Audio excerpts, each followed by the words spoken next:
Today's hits, Ziwata 2.9. Jose Canseco is in the building with us right now.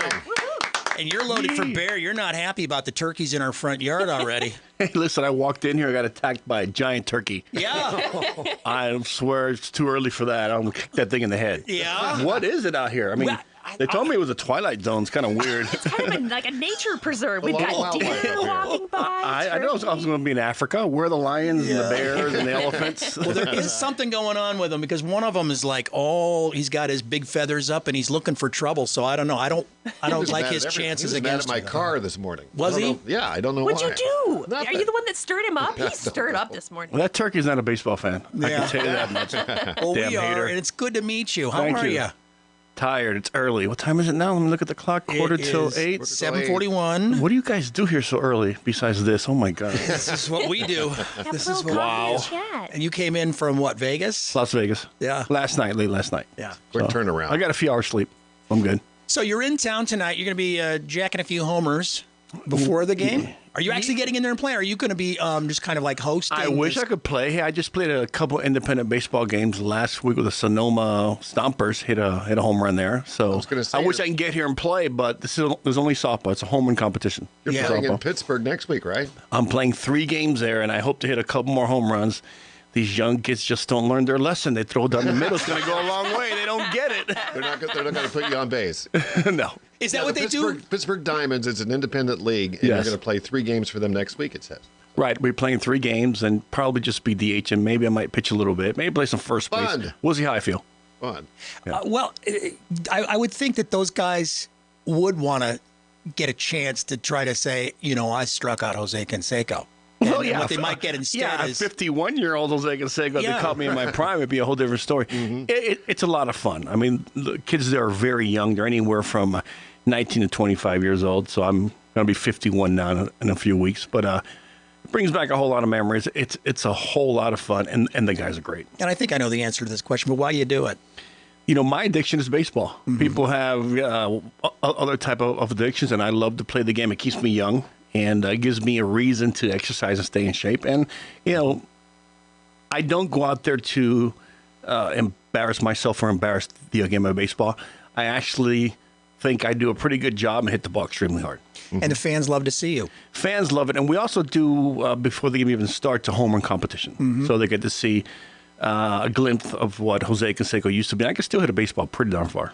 Well, and going back to like Bash Brothers, I mean, the shows you were putting on were ridiculous, and it really did put lightning into baseball again. What you guys, Yeah, I think it put lightning back in the baseball back then. It brought back the entertainment value, and I think we had a team, the Oakland A's of the, late '80s and '90s, that it was a very entertaining ball club with Dave Stewart, Mark McGuire, Carl Langsford, myself, Dave Henderson, Dave Parker. I mean, we had a huge, intimidating ball club. Quite a lineup. Quite a lineup. I remember they said that 4 or 5 of us averaged about 6'3", 240 pounds.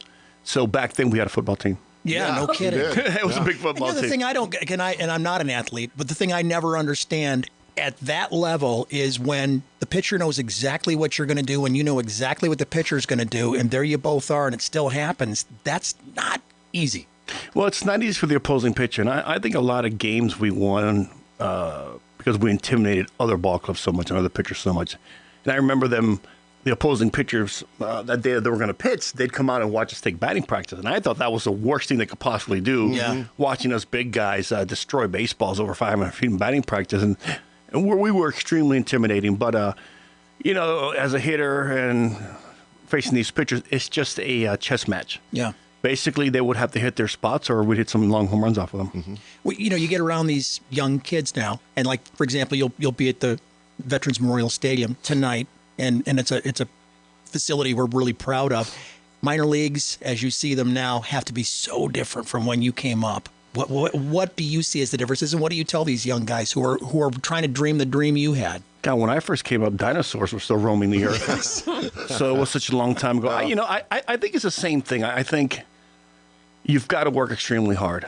I think you've got to improve year in, year out. And I think you've got to have the right mindset. You're not going to succeed all the time, but you have to improve in the slightest. And I think eventually, if you stick with it, if you work hard, a little bit of luck here and there, put together some great stats, you will make it to the major leagues. And the mental part, too, because, and this is true with entertainment, it's true with anything where there's only this many jobs for this many people that think they can do it, is that you've got to believe in yourself when everybody's telling you go away. Exactly. I remember when I went to the minor leagues, I played about 4 years, and at sometimes I almost quit. Mm-hmm. Sometimes I was pretty much struggling when I was a whole lot younger, 18 years old. I was struggling and not doing well. So my coach just told me, stick with it. You have a lot of ability. You're very young. You're still developing. And I stuck with it and made it to the major leagues. Jose Canseco is our guest this morning. He's going to be at the Kernels game tonight. Actually, gates open at 5:30. That's when you want to get there. The game starts at 6:35, and he'll be signing autographs during the game. But you want to get there and see some fun before that, too. One question I have for you also, because you're such a unique person in that you've had so many things that you've experienced, and you've been at the center of storms in a good way and in a controversial way. What is it like to be at the center of a storm? Very entertaining. And I think you learn so much in life. You learn so much about the human condition, and you experience so much that, if young kids want to come up to me and talk to me about not just baseball, but life in general, you definitely can, because I think I've experienced basically everything. Mm-hmm. And, you are a young man. Not for baseball, 51, maybe, thank you. But you are. You got a lot of life left. So where are you at right now with the corners that you turn? Because what's your next chapter going to be? I don't know. I think in life in general, you've got to be very positive and have a good sense of humor. I think you have to do that with the experience I've got. I mean, I've stepped on a lot of landmines, so I can definitely educate you on that. But I think it's a long journey. It's an interesting journey. And for me, I've had a pretty good sense of humor about everything. I don't take myself too serious or people too serious, and just try to do the best as possible. You have such a big personality, though, too. Do you have to sort of size people up as they approach you? Of what are they coming to me with? You do at times, but I kind of give people the benefit of the doubt. Yeah. And then I'll experience the individual. I'll spend time with them and see where it goes. You came up in Miami? I actually was born in Cuba. You were born in Cuba? I was born in Cuba, in Havana, and I came over when I was about 2 years old, and then grew up in Miami. Yeah. Did you have a crazy story of how you got here? Was it an escape? No, we didn't swim or fought off sharks or anything. No, it was just a regular flight. Yeah, okay. Yeah, regular. Damn it, that was boring. Is that a big part of your experience, though, right now? I mean, is that an everyday thing for you, or you really kind of identify with, because we're trying to start relationships, apparently, with Cuba again. Where are you at with all that? I'm not very politically inclined. You don't care? I just deal with, the everyday human condition, and I think everyone's the same, and we just try to get along, have a good time. Because baseball, big deal there. Baseball is a big deal. The players that have come over have a lot of talent, but of course, that's the best Cuba has to offer at the time. Mm-hmm. And hopefully their relationships can open up to where people can travel back and forth. And who knows, there may be interleague play in Cuba. Yeah. We'll actually see what happens. Well, let's sell tonight a little bit. What are people going to see when they get down there? What do you want to happen tonight? A lot of fun. We're doing softball, so I'm going to try to, like I say, dismantle a softball. I'm gonna take a softball to its limits. I mean, I still have probably I've been rated the fastest bat speed in the world in softball. Mm-hmm. So I think 2 or 3 years ago, the media came out and measured when I hit 570 feet. Wow! So I'm going to destroy, depending on what kind of softballs we get. I'm going to try to destroy softball. I forget who's the bus for the running back, Rick? Jerome Bettis. Jerome Bettis talked about guys come up to him and they're like, I could tackle you. He's like, no, you can't. I don't think so. He's like, I know you think you can. Right. You're going to get a lot of that probably where guys are like, I know I can take you. There's like, it's like, no, you can't. Yeah, guys have to understand this. I mean, I'm 6'4", almost 270 pounds, and I'm pretty good shape. So I think you have to realize these athletes, when they were in their peak, they were incredible athletes. Yeah. Just because they get a little older, if they do stay in shape and they love their sport and they still have those competitive juices going around, I mean, they can still do a lot of damage in their sport.